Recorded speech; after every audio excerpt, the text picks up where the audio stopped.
Emmanuel Macron appelle tous les élus calédoniens à se retrouver à Paris le 16 janvier prochain, alors que la mise en place du projet d'accord de Bougival patine.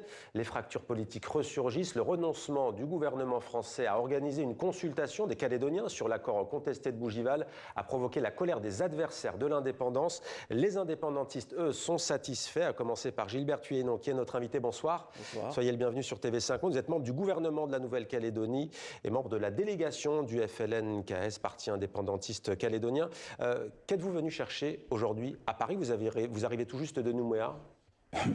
Bonsoir. On était venu d'abord chercher l'annulation de cette consultation qui était prévue le 15 mars prochain. Donc mission accomplie pour vous? Mission accomplie parce que on ne voulait pas que ces consultations nous dérivent de la trajectoire de l'accord de Nouméa, laquelle la trajectoire, c'est le statut actuel de la Nouvelle-Calédonie. Hein. L'accord de Nouméa, donc 1988. 1988. Ouais, ça remonte à loin, c'est pas celui signé en juillet dernier à Bougival, mais vous l'avez signé cet accord. Pourquoi un mois plus tard, vous le renoncez?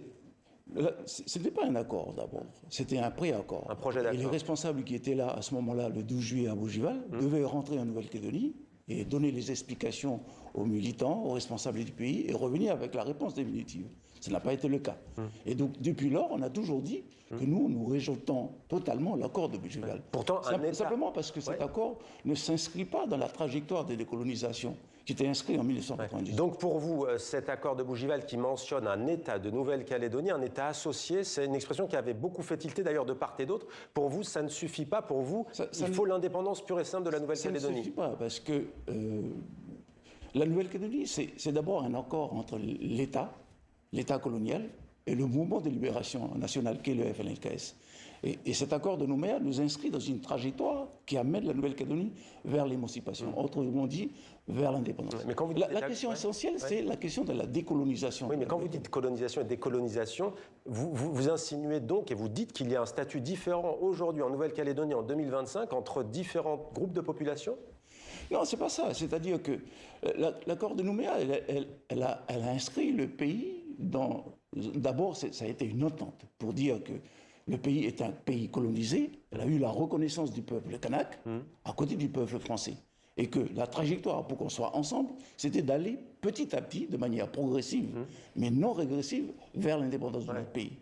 On a toujours estimé qu'il fallait qu'on s'entende sur cette trajectoire. Mais il y a eu 3 référendums. Sauf que le troisième référendum, nous avons dit qu'il ne fallait pas l'organiser. Jamais nous avons reconnu les résultats de la troisième consultation. Pourquoi? Parce qu'on était absents.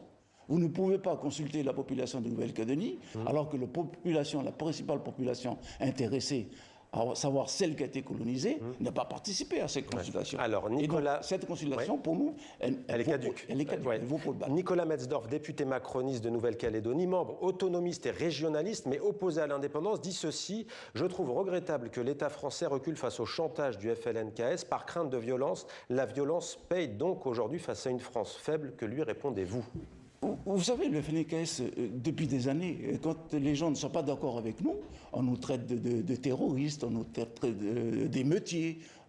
Voilà, c'est pour marginaliser, en fait, la lutte de libération de notre pays. Or, ce que l'on sait, c'est que, jusqu'à preuve du contraire, l'État a toujours essayé, avec ses collaborateurs locaux, je les appelle les collaborateurs locaux, le député Metzdorf en partie, a toujours essayé de passer en force.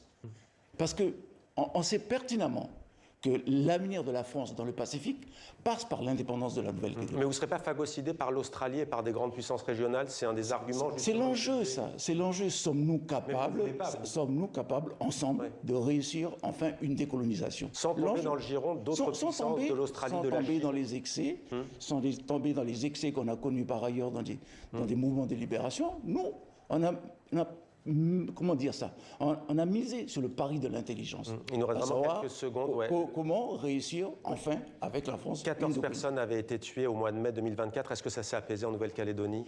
Est-ce que vous appelez, vous, à un débat pacifique? Les choses s'apaisent, elles s'apaiseront pourvu qu'on entende le FLN-KS.